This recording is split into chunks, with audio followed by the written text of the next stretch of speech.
Welcome back to the Abundant Practice Podcast. I'm your host, Allison Pereira. I'm here with Dr. Cecily Moore, and we're going to be talking about how, helping professionals and the myth of endless strength, as you put it, Cecily, like beautifully put.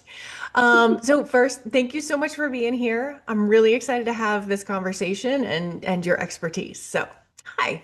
Hi, I'm glad to be here. Yeah. So start us off. Tell me, what is it about this topic that initially drew you? Why is this something you care to talk about? Oh my goodness. So I've known since like the third grade that I wanted to be a counselor, like Mhm. legit. Asked my mom, like, hey, could you get me some manila folders and a legal pad and like set up shop at recess? Like, I Uh-huh. want to like do this thing, right? And so feeling like it's a calling, I went into higher ed. Hmm. But once I got into higher ed, like I still had my private practice. And at the time, I was completing my dissertation. And so my research area is around the strong Black woman narrative. Hmm. And looking at that research, like I kept seeing like that there was a lot of overlap between this narrative and like Black women being helping professionals. And Hmm. so at first, my research was really, really narrow, but being in higher ed, like that's what I do. I teach and train future clinicians, and I'm like, oh, this phenomenon is widespread. Hmm. Everybody's getting a dose of this. And so I am having more and more conversations with clinicians and future clinicians that are like, hey, this work isn't sustainable and it's not sustainable because I'm having to perform strength in these ways. Like I'm having to completely self-abandon and not show up as my full self. And I feel undercompensated and overwhelmed and all the things. And I'm like, okay, y'all, like we have a little crisis on our hands. Hmm. So that's been driving the interest, the research, and like this topic of conversation. Yeah, absolutely. I think about this endless strength idea and how it feels necessary. Absolutely. And I think it's ingrained in us, and as helping professionals, we're also conditioned to like believe that our worth is tied to like how much we can carry, Hmm. especially when we think about holding space to others. And Right. we don't get into cultural, familial, spiritual, and even professional expectations of being endlessly strong, endlessly available, and endlessly competent, right? And so the list just continues to go on and compound upon itself. Hmm. Oh, I like feel my shoulders. Yeah. Yes. Yes. Yes. I mean, I feel this so deeply. I know most therapists do, and I can only imagine for Black therapists, it is like Yeah. next level because they've been doing it their whole lives in a different way, and it has Yeah. been necessary their whole lives in a different way. Absolutely. Yeah. Okay, so let's talk about this kind of like over responsibility that is helping professionals we take on.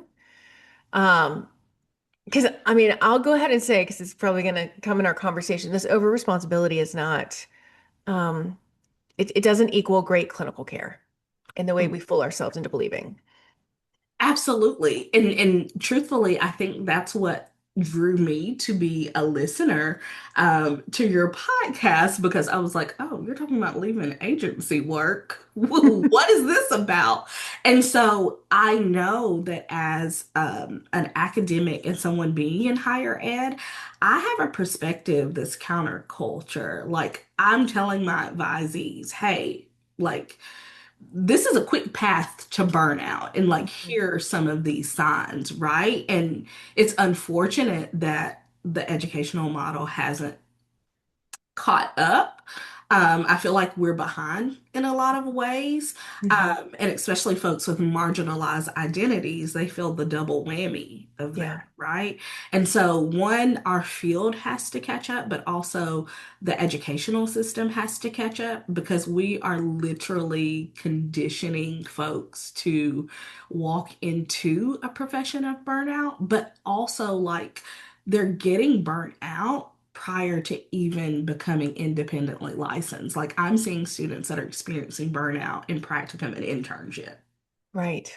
So, What I feel like there's so many, this is so complex. Like I want to go into every single sentence you say and be like, "Whoa, let's tear it apart." And like look at all the reasons why. Like this yeah, burnout that young clinicians are feeling. I mean, we all went through that process of like their internships and practicums. None of us knew what the hell we were doing, right? Like this is right. how we learn, is by doing. And so we Yes. all go in, and we're also a group of people as a whole. I'm going to generalize us of like people who want to do a good job, Yeah. that we really highly value what we're wanting to do in the world, and none of us want to go in and suck. Yeah. So we've got this internal pressure. We've also got the external pressure of Hmm.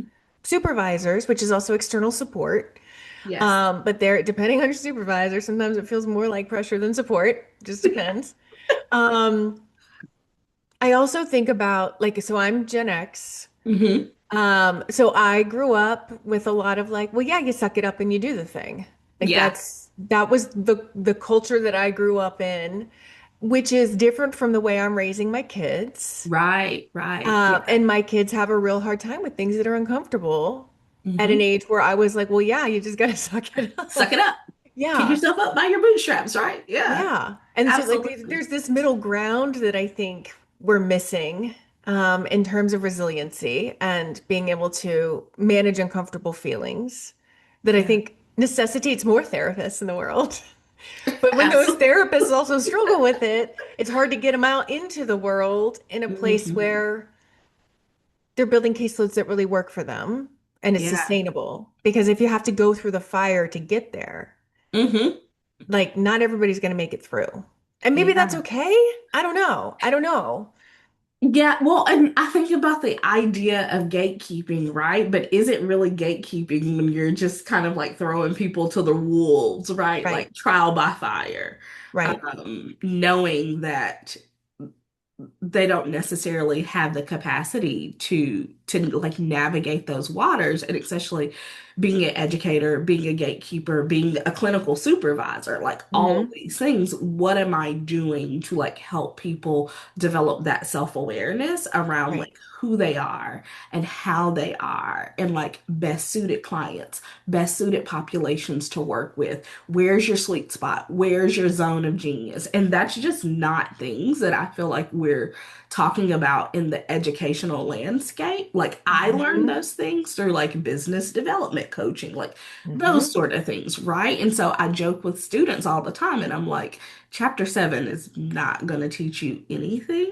It's going to teach you like what the theoretical orientation is, but like the world is your oyster, right? And Hmm. so I think something that's unique about this profession, which I'm totally biased of, like I try to tell everybody like go be a clinician. But I think it demands that we are all kind of like lifelong learners because Hmm. we're going to evolve, we're going to grow, like all the things. And so even just you like bringing up this sense of over responsibility, like I do think it is something that is baked into the educational setting, but also like times have changed. The world is Hmm. on fire right Right. now, right? And Yeah. so we are simultaneously navigating the things that our clients are navigating, right? Hmm. So it becomes interesting because are we still working in integrity? Like I'm just as burnt out as my client. And so we're sitting here having this conversation, and I'm Hmm. feeling triggered, right? And what we've been taught is, well, you can't show emotion. You've got to kind of, sit back. Don't center yourself. And I'm not saying that you need to center yourself, but I think it is getting harder and harder, right, Hmm. to take yourself out of the equation Hmm. in the work that we do. And we have to figure out like what that balance looks like and what it means to work in integrity and to be of service, not just to clients, but to self as well. Yes. Yes. And I mean, I think about the being in service to self. Like we all know self-care is such a buzzword, such a thing. And how self-care is so rarely what we see on Pinterest. Like Right? maybe not at all. Right. Like maybe baths don't do anything. I don't know. But Yeah. like it is usually having a hard conversation, setting a boundary. Like that's the Absolutely. real meat of self-care in my Yeah. life. Hmm. Um, and creating systems that make things easier. Like it's none of the Yes. like relaxing shit people want to Hmm. say self-care is where it's done to you. Absolutely. You know, like Yeah. a massage is having self-care done to you, Yeah. which is a lovely thing. But I think we have to take responsibility for our self-care and those actions. Yes. I think that we confuse self-care with hygiene a lot. Yes. Yeah, like somebody's like, "Oh, self-care, you're getting your nails done." I'm like, "I don't Yeah. want to spend my time doing this." Yeah. Yeah. Yeah. Yeah. So I would love to hear and learn, and I'm really excited that you're doing the training and the party leader this month, but um, I am not good at rest. I would love to talk to you about rest because you seem to know how to do that, how like rest, regulation, recovery, how those things work. Yeah. Yes, oh my goodness. I love this topic. And I love this topic because I truly, truly believe that it has saved my life time and time again. And I don't know why, especially in this profession, we're not talking about this topic more, right? Mhm. Because when we think about rest, I think sometimes we oversimplify it to sleep. Like, are you getting 7 to 9 hours of sleep? And yes, sleep is super important to like our bodily functions. And when I think about therapeutic work, like when you are asleep, your body is able to heal. Mhm. So let's work smarter, not harder. Let's Mhm. use the tools that have been naturally given to us to like help the therapeutic medium, right? But there are 7 different types of rest. And so when we oversimplify it to just sleep, we are missing out on creative rest, spiritual rest. Like we're missing out on a whole gamut of other forms of rest. And I think that it's doing us a disservice. Okay, I need this conversation so bad. Will you tell us the 7 different kinds of rest? Yes. Um, and it's so funny because I first came to this work. I was again in like another like business coaching container. Mhm. And there was a woman, Jordan Maney, and she stood up and like gave her talk and she's like, I'm the radical joy coach. And I was like, okay, that's interesting. Tell me more. But she started talking about being a helper and helping people with bleeding hearts and how she kind of came to this breaking point in her life because she was unrested, unwell, pushing through, performing strength, like doing all the things. She was burnt out. And, if we don't become responsible parties to rest, our body will do it for us. It will Yep. shut this thing down, and you're either going to do it by force or by choice, right? Hmm. And so when we think of like, how am I utilizing this tool? How am I engaging in rest? It's not just about sleep. It's about social rest. Like, am I being rejuvenated by the social connections that I have? What does mental rest look like? What does physical rest look like? What does creative rest look like? Like, how am I utilizing these different types of rest to restore myself? And so I think that's what elevates the conversation from self-care, the hygiene conversation, to really Hmm. self-care and restoring yourself, like our ability to tap into those different types of rest and really honing in on our ability to listen to the language of our body, right? What type of rest is my body calling for? What type of rest does it need? And like, do I have access to that? But not just do I have access to that because I've probably been in over performance and over responsibility for so long.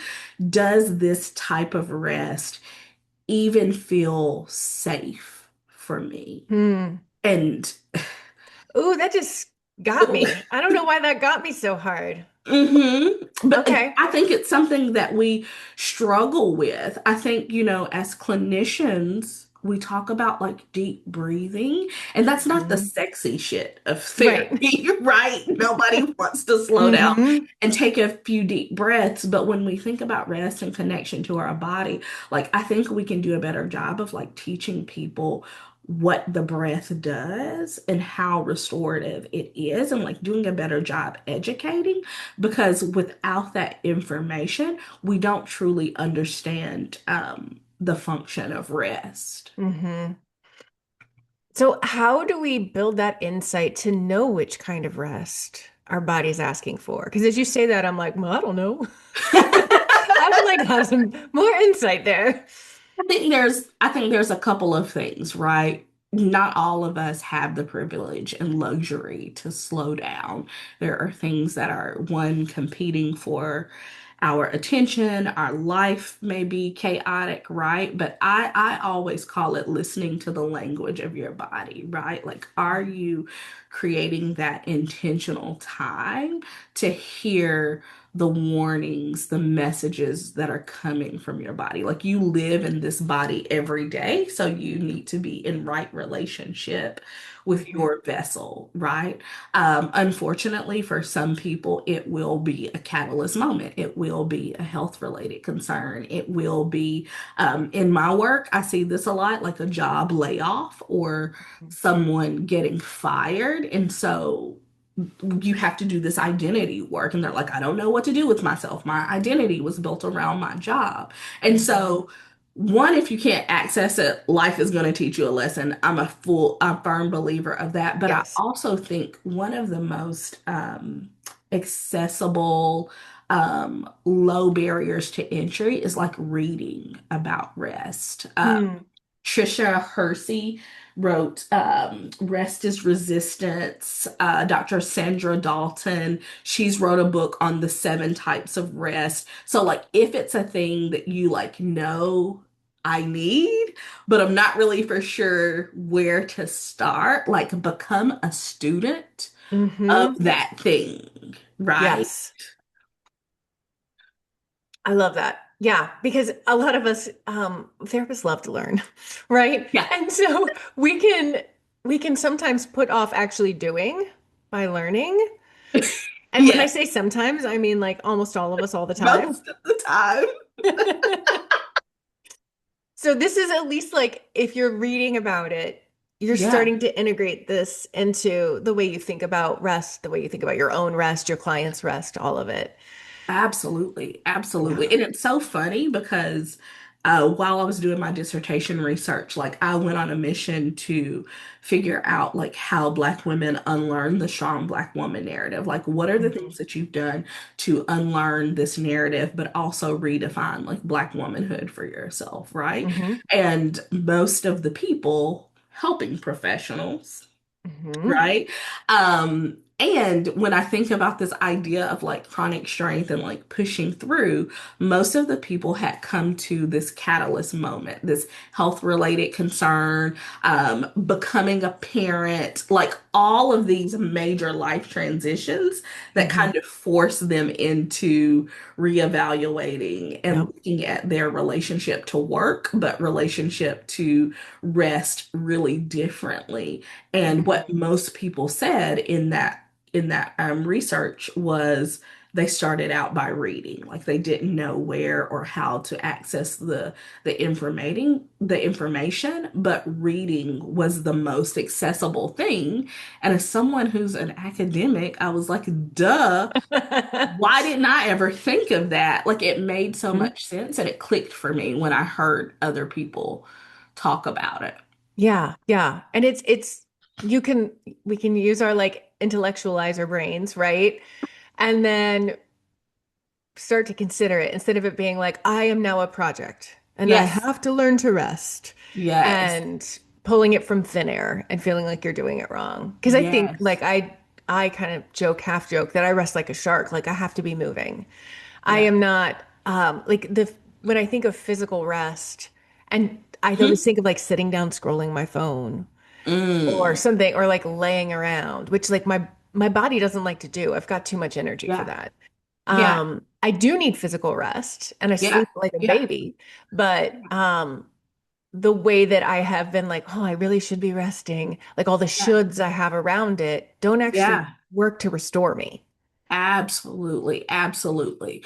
When we think about the seven types of rest, there's physical rest, mental rest, sensory rest, emotional rest, social rest, creative rest, and spiritual rest. So maybe the thing that restores you, like if you're someone who needs to be in motion, maybe it's creative rest, maybe it's Hmm. sensory rest, right? And so I think knowing that there are multiple types and forms of rest is super important because Yeah. this isn't a one size fits all, concept, and we all need different things. I even think, to oversimplify this, the idea of extrovert versus introvert, like an introvert Hmm. is someone who gets their energy from going inward. An extrovert is someone who gets their energy or feels rested from being in community with people. And Yeah. so I think when we make space for our identities and our full humanity, right, we're able to access and integrate these things Hmm. better. Yeah, 100%. And that's as an extrovert, like I know I need to have social time in my calendar with Yeah. a girlfriend or like a date with my husband or a double date. Like I need that Yes. every week, or I Mhm. start feeling like I'm not, like life isn't as good as it should be. Like I Yes. start getting down, I start getting feeling some ennui.